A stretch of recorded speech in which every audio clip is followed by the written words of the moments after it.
Many have been trying to find out what happened at that meeting between the South and North Korean leaders, because it looked like they were getting along famously. What to read into that and what it sets the stage for when the North Korean leader meets, well, his American counterpart, Donald Trump.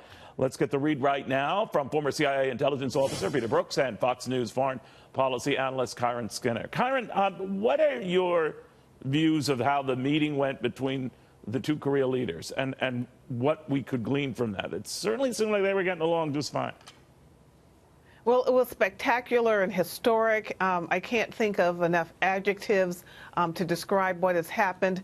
But it was, above all, it was substantive and comprehensive. They talked not only about denuclearizing the Korean Peninsula, which we were all waiting to hear about, but also broader disarmament, about finally ending the war between the two sides, and also about national reconciliation, something I've heard no one talk about this morning, bringing the families together, trying to heal the nation. We haven't seen this, in addition to the fact that it's the first time that a North Korean leader set foot on South Korean soil. So in every direction, if even it is historic, but if half of what they talked about in their joint declaration occurs, the world has changed for the better. You know, Peter, there's so much we don't know about what was going on behind the scenes. We do know that their goals were stated in mutual statements that came out shortly thereafter, where they said an end to war and complete denuclearization. Now, that puts the onus on the South Koreans as well, working with the United States to do the same. How will that be received? Well, the devil's in the details, Neil. Right now, I assume the White House has been briefed by the Blue House in Seoul about these meetings, and they know more than we do, and we'll probably know more in the coming days. But for us on the outside, it's pretty light in details. It's taking all these promises on paper and putting them to action on the ground. That's the real challenge, and there's a lot of heavy lifting to be done there. These two countries have been separated by an armistice for 65 years. They haven't laid out their negotiating positions in terms of this. It's an aspiration, and I support that. And, of course, the denuclearization issue is, what does North Korea really mean by that? There are a lot of us who have been working on North Korea for many, many years, have been through the failed agreements in the past, that are concerned about North Korea isn't really willing to completely denuclearize, that they have a different definition of denuclearization than we do. So we're going to need to know a lot more, and there's a lot of work to be done.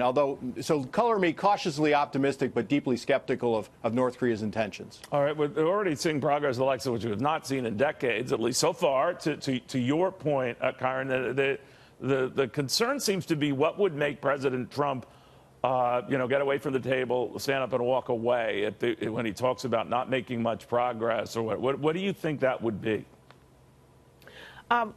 First of all, let me also add that the United States is mentioned in the joint statement as being a central player in any negotiations going forward between the North and the South. And China was mentioned only after that as a potential fourth party. And I think that means that President Trump will stick to his word because he has been very credible. And for him, it means denuclearization in the way that we understand it, no nuclear weapons.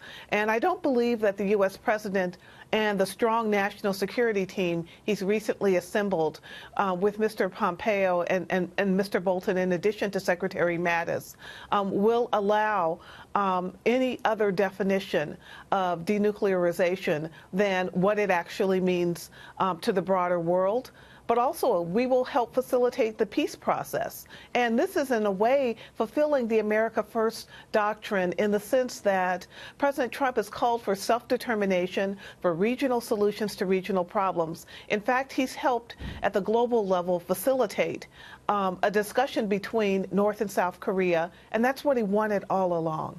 Peter, very quickly, though, you got to make sure whatever agreement you come to that you can verify with the North Koreans. Right. We know from prior United Nations inspection teams in places like, Iraq and elsewhere in Libya, that can be broken. Yeah, I'm sure that the White House team will insist upon that we have intrusive inspections, no notice inspections, but this could be a challenge with North Korea. You know, we have made progress. Like I said, there's reason to be cautiously optimistic, but there's a lot of work yet to do. And our history with North Korea shows that there are significant challenges. So let's test their diplomatic intentions at talks and see where it goes. All right, guys, I want to thank you both very, very much. Again, off to a good start on this.